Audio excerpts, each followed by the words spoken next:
Nature is mostly amazing and naturally beautiful, but can be also be scary, disgusting, and uncomfortable. You have heard the horror stories about animals killing their babies, but why do they do that? And can it actually help the species survive? Aside from being adorable little bundles of joy, babies serve an important purpose. As for humans, they are pretty vital to keeping the human race going. Babies are born, they grow up, they make more babies. And yet, there are species that intentionally kill their young and somehow haven't wiped themselves off the earth. Step inside the mind of a killer. In what may seem like a cruel act in nature, males of certain mammal species are sometimes driven to kill babies of their own species. The main culprit, biologists think, is the species' social structure and reproductive strategy. Looking across hundreds of species, infanticide is more common in mammals when a few males must compete to reproduce with several females.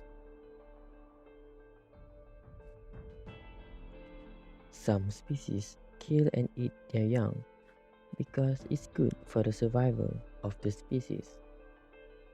And there are actually a couple of ways that could be true. First off, don't forget that raising offspring is expensive resource wise. Baby animals are useless. They can't find food on their own. They slow the parents down and they are liable to walk right into the mouth of a predator because they don't know any better.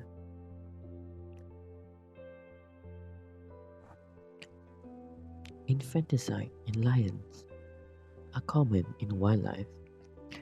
When a male lion finally rises to the top of the hierarchy and can start breathing, they are known to kill all the cubs in the pride that aren't their own.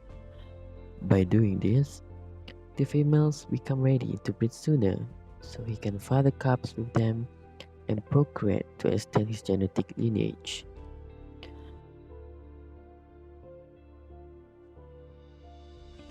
Now, let's look at other examples for the animal infanticide.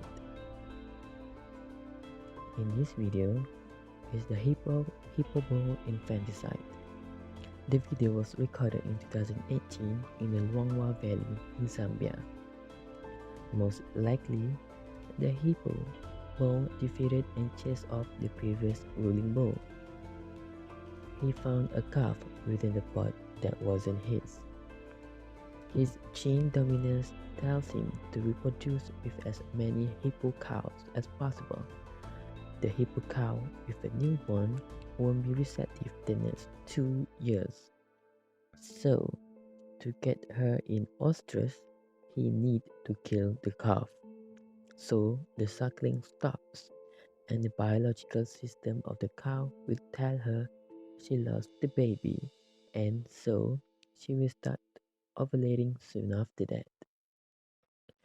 The new ruling bull never knows how long he will sit on his hard-earned throne of dominance, so he needs to get to the point quickly from a genetic point of view. No time to waste nor seeing calves grow up which are not his. That's why the hippopotamus commits the infanticide.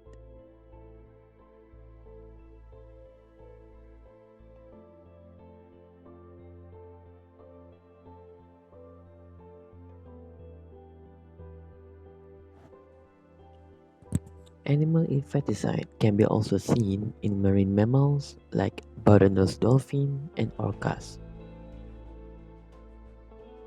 The males bottlenose dolphin and orcas will separate calves they know aren't their own from their mother and patch them or launch them into the air or even drowning them. Some scientists hypothesized that marine mammals might be doing what mature lions do when they kill their young cubs so they can mate with their mothers. Once young mothers lose their babies, they stop lactating and become fertile very quickly. Plus, infanticide not only creates a mating opportunity but can also remove the progeny of a competing male from the gene pool, researchers say.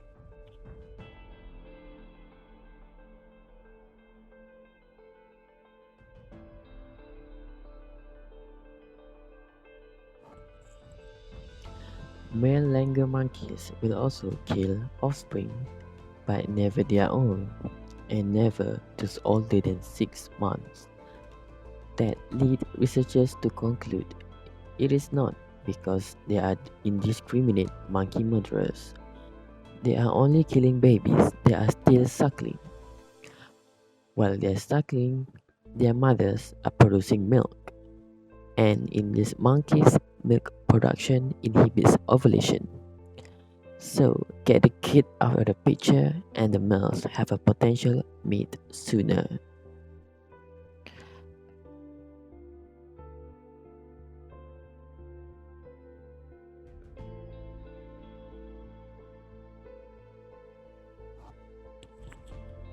Another monkeys that shows infanticide behavior is the adult male macaque. In this video, the male bite the infant until it was killed, while its mother tried to rescue her offspring from the male to no avail. This phenomenon was recorded in 2014.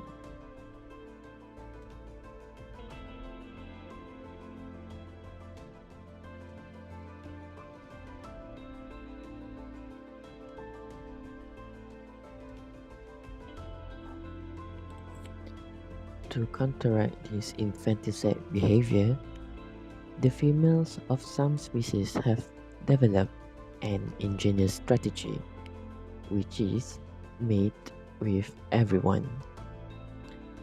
Bonobo ape females will sleep around with multiple males. So, when a little baby is born, nobody knows who the father is. Scientists think that is part of the reason why bonobos are one of the few great apes that are infanticide free.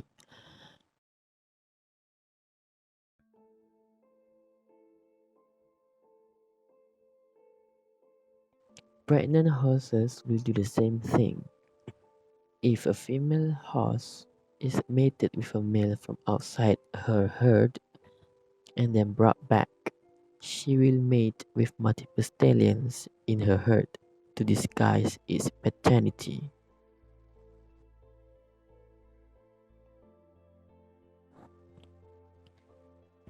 In mammals, male infanticide is most often observed in non-seasonal breeders.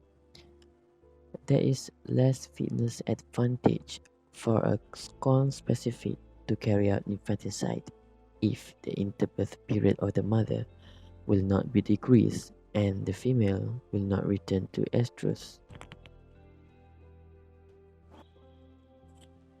Infanticide not only reduces intraspecific competition between the incumbent's offspring and those of other males, but also increases the parental investment afforded to their own young and allows females to become fertile faster. If a young is born when resources are already scarce, some mothers may decide it's just not worth the effort. Or if the little one is sick and the mother thinks it's going to die anyway, she may figure there's no sense letting a little snack go to waste. That appears to be what happened when a sloth bear in captivity in the Smithsonian's National Zoo gave birth to 3 cubs. She had raised offspring before, so no one thought there would be an issue. Then, All of a sudden, she ate two of them. Zookeepers intervened to rescue the third and discovered it was suffering from hypothermia and an infection. So, the hypothesis is the mother knew they were as good as dead anyway. Rather than just abandoning them, she ate them, possibly so the rotting carcass wouldn't draw predators back to her den. Infanticide by the mother of lion cubs, referred to as filial infanticide when the parent kills its offspring, has been observed where the mother will deliberately abandon her litter when only one cub remains. It has been determined that females will increase their lifetime reproductive success by abandoning single cubs and investing exclusively in larger litter. It is also noted that abandonment can also occur if the cub is handicapped, weak, or suffering from illness.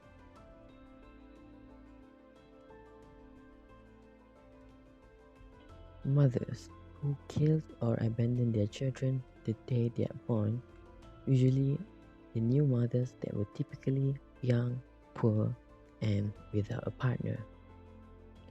In other words, they were short on resources. And unlike other mothers who killed their children later, these women had no psychopathology or suicidal tendencies after they had done the deed. So, the researchers suggested they killed their offspring because of some instinct evolved long ago. Whether it is social support or access to enough food in a harsh environment, infanticide seems to be a dark but evolutionary trait. As a counterintuitive as it seems, then in order to raise offspring appropriately, mothers may sometimes turn on their young or the young of others nearby. Survival of the fetus is a tough theory, but it is clearly one that isn't put on hold during motherhood. Never mind our fluffy cultural conceptions of what motherhood is. Across nature, mothers seem acutely aware of the pressures of selection. If a neighbor's offspring must die to improve the fortunes of one's own, well, so be it. Thankfully, most humans are not likely to support such a murderous position within our own species. But we could certainly realize that infanticide is not a freak phenomenon. Rather, it is something that has developed in a number of animal societies, and quite naturally too.